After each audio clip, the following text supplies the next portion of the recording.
So I want to take a moment to remember and reflect and mourn some of the atrocity Palestinian and Sudanese women have bared, and this is only in the last year. Giving birth and raising children through genocide is one of the most revolutionary acts someone can do.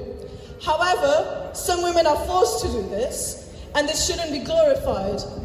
We'll never forget that Sudanese women who have been raped, forcefully impregnated, and then given birth have nowhere to go. They are often unfortunately rejected by their families and their husbands, as wars and genocides do make social inequalities even worse. They set whole communities and countries up for failure when it comes to social progression, because it's impossible to think about the freedom of expression or the freedom of sexuality or equality in work and education, which are all really important things. But you can't really think about it if you're living in a tent, hand to mouth, running from one place to another under a rain of bombs and bullets. And it's really unfair for the social progression of any people that they're denied the right to have this. And these circumstances are created by Israel, by the United States, by the UAE, and indeed by the UK. We'll never forget that hundreds of Sudanese women committed suicide to escape this fate, and that babies who are not even 1 year old are being raped.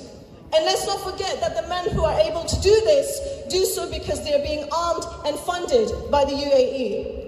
We'll never forget that we saw fetuses exploded out of women in the aftermath of bombing.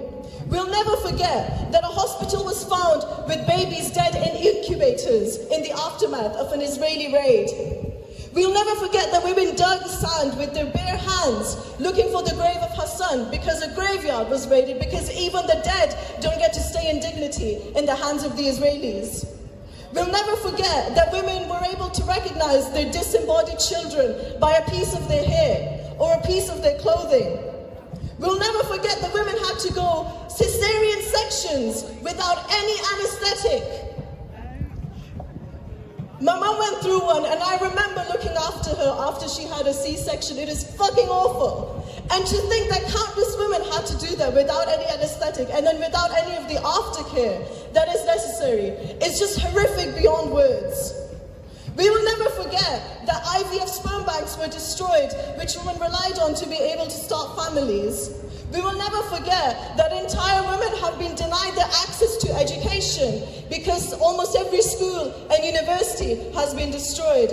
And for any society to thrive, the women need to be educated.